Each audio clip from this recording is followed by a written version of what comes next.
Hi, I'm Jason. I work in visual effects. I'll take this image as sort of a metaphor for visual effects. It's highly dynamic, a lot of interesting stuff going on sort of everywhere. It is also illustrating a state of near total collapse as the visual effects industry is undergoing right now. It's not a lot of fun. Which is a little sad. I'll take you sort of through the arc this industry has gone through and sort of my personal journey with this to start off. I started off really getting a love of visual effects, I think with, as a lot of my coworkers have, with a little movie called Jurassic Park. Jurassic Park, '93, was like the first movie that I saw that I was like, oh my god, how did this happen? What is going on here? This is something that I've never seen before in my entire life. And is feeling that anything is possible.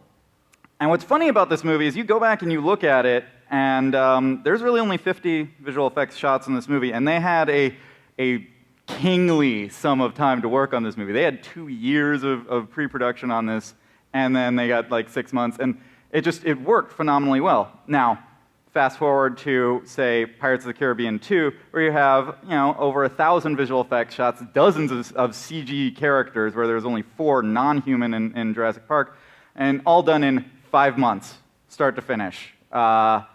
That's a lot, and it's just accelerating. You look at something like King Kong, which has 2,500. I mean, routinely you're getting thousands and thousands and thousands of these things that, for me, seeing Jurassic Park with a scant 50, that was something that blew my mind and is what I got into this to do, and now it's everywhere. Something that was a once-in-a-lifetime thing is now just commonplace. And it's unfortunately sort of started causing a race to the bottom. I'm not going to belabor this point. This is an image that was taken concurrent to the Oscars last year. Visual effects artists on protest for not having back pay. You can look it up yourself, but basically our industry is having really, really hard times, and what I want to impress upon you is that it's become a race to the bottom. I'll get back to this. But with this on my mind, several months later, I'm going about doing my job, as I do. Well, the idea was that I would look for practical effects, and I had this lava reference up there of people just sort of walking down the street and lava bursting up out of the ground, and I was looking at that for a lava effect that we were doing, and I was thinking, suddenly something started occurring in my brain. This is something that, you go back 100, 200 years ago and go to, say, someone in Victorian England, try to describe to them what lava is, say, and they would look at you like you were crazy, right? This is a recent occurrence where we can all be like, oh yeah, that's lava. That was something that, for most of human civilization, you would be a lucky, scant, tiny, tiny percentage of the entire population of the world to ever see this, and now it's everywhere. And you go onto YouTube, as I continue to go onto YouTube after this, it's very easy to click around on these things, and you'd see things like I just showed you, where you just have this sort of the pinnacle of human accomplishment and human ability laid out in front of you like a smorgasbord. It's just this non-stop cavalcade of the fantastic. And I found myself having an instant reaction to this, a sort of visceral reaction, where I became the super critic, right? So that lava thing was just like, oh, well, I guess that's lava, but it's just like it's got too much smoke in front of it, and it isn't in HD, and I want better lava. My lava has to be more lava than lava, right? And I've seen all that before. I like it better from this other angle. Like, oh, well, I've seen a guy hit a plate with a football, but 2 plates, And I'm like, what kind of attitude is that? I can't do any of that, right? So I started getting really intensely critical about this. The second realization that I had was that I'd been spending about 5 hours on YouTube at this point, and this was not the first or last time this happened. But the third realization, I'll actually let Louis C.K. spell out for you guys. We live in an amazing, amazing world, and it's wasted on the crappiest generation of just spoiled idiots that don't care, because this is what people are like now. They got their phone, and they're like, it won't.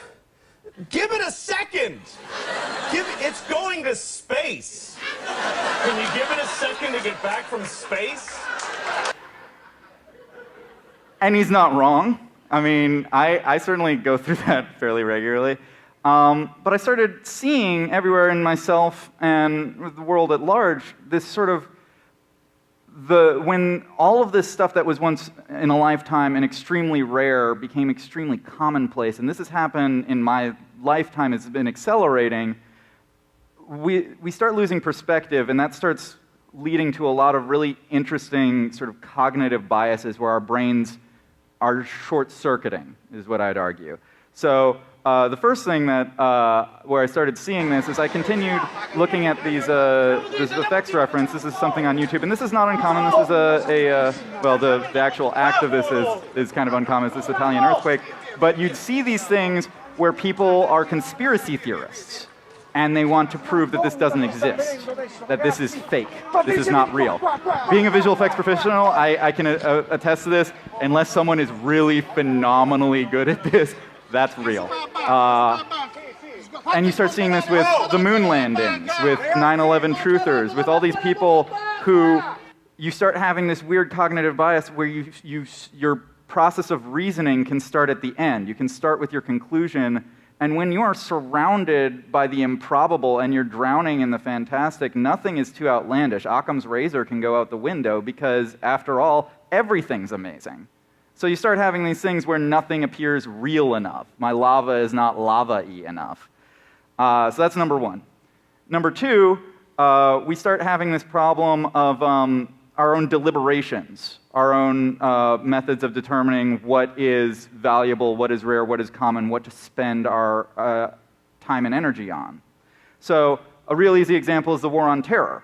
You are more likely to die from falling in the bathtub than you are from a terrorist attack, and yet we have sacrificed virtually our entire economy, a great number of personal liberties, and God knows how many decent, wonderful human lives across the world for the nebulous concept of being safe.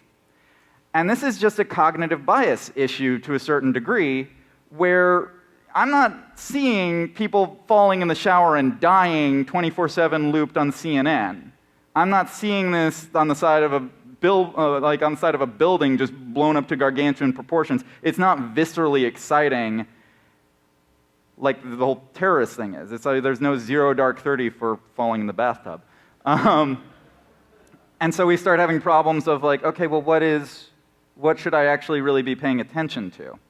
Simultaneous to this, and number three, simultaneous to this sort of banality of spectacle, you start having the spectacle of the banal. And you start having these people like the Kardashians, the Hiltons, and all of those, the Nicole Richies of the world, who just sort of appeared. There's no backstory, there's no future story, they just are, okay? Because they're not going anywhere. This is, like, literally their entire story is that they exist, okay? And they're devoid of context. How did the Kardashians get rich? Where'd they come from? What'd they do? Why are they on there? Right? So you have this real problem where what is ostensibly fantastic, what's being put out in front of us is devoid of context. I see this a lot with my own industry, my own work. People come up to me and assume, oh, well, the computer does all the work. Or like, I'm drawing in the computer. No, you don't see, because nobody sits through the end of the movies. Come on now. The hundreds and hundreds of people who are sitting there working crazy, crazy hours, 120-hour weeks, losing out on pay. I mean, movies that are called Widowmakers internally, that are not actually K-12 Widowmaker. You end up having this real issue where all of this is divorced of context. We don't know what is actually difficult, and there's this narrative of effortlessness that builds up around it, whereby, oh, well, this guy's going out and doing backflips all over YouTube. You don't see the thousands of hours that went into getting it so easy for him, or it's an artist like just drawing out this little sketch. You don't see the years that went into that. And so there's this weird narrative that if I'm having to try with something, if I'm not automatically that way, if it's difficult for me, then I'm doing something wrong. Because you don't see the context. Because it's all fantastic, all the time. And lastly, we have this sort of detachment that comes as a natural response, where you're just flooded with everything's at a 10, okay?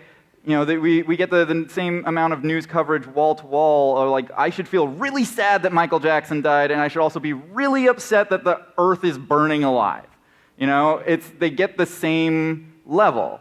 And there's so many things, because we have such awareness now, like, what should I And it becomes really paralyzing. You know, being an activist, what do you be an activist for? I used to be an activist when I was in high school, and I got in, I was very passionate about getting a place for kids my age to hang out without getting beaten by the cops. And I went into that and like, okay, great, we're really glad you're joining with us, stop eating meat. And I'm like, brr? It's all problems all at once. It's very difficult to determine what you actually focus on, so we end up developing this sort of detached thing where we put our value in our critical faculties and our taste, as opposed to knowing, okay, we have problems discerning, like, everything's a 10. Where do I put my attention? And this is an ongoing thing. This is not new.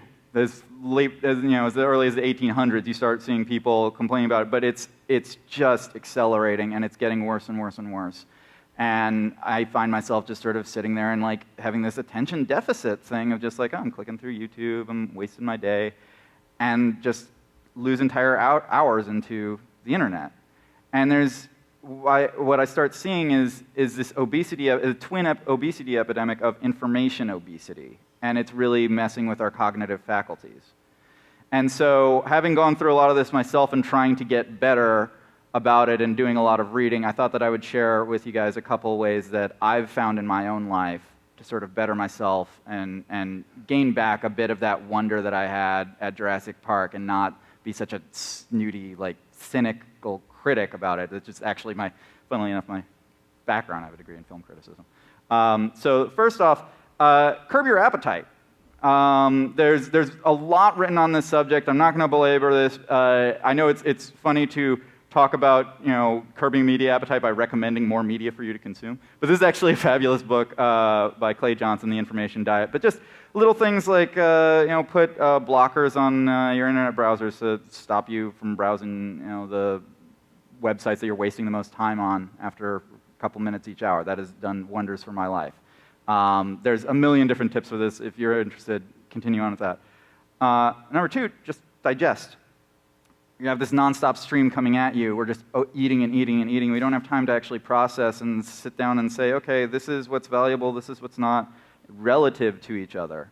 And this used to be something that I think was much more commonplace when people would sit down and pray, or they'd have more free time. And it can be anything. For me, it's writing. It can be photography. It can be exercise. It can be prayer, meditation, what have you. Just take the time out of your day to sit and make sense of what was happening, all the chaos, all of the stuff that has happened in your day, file it away mentally, and you'll be able to think a bit more critically. And lastly, know what goes into your food. These things did not develop in a vacuum. For the people who are content producers in here, show your work.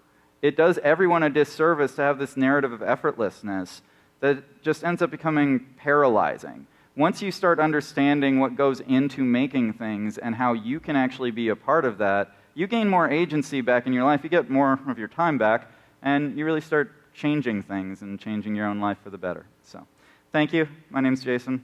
See you around after if you want to talk.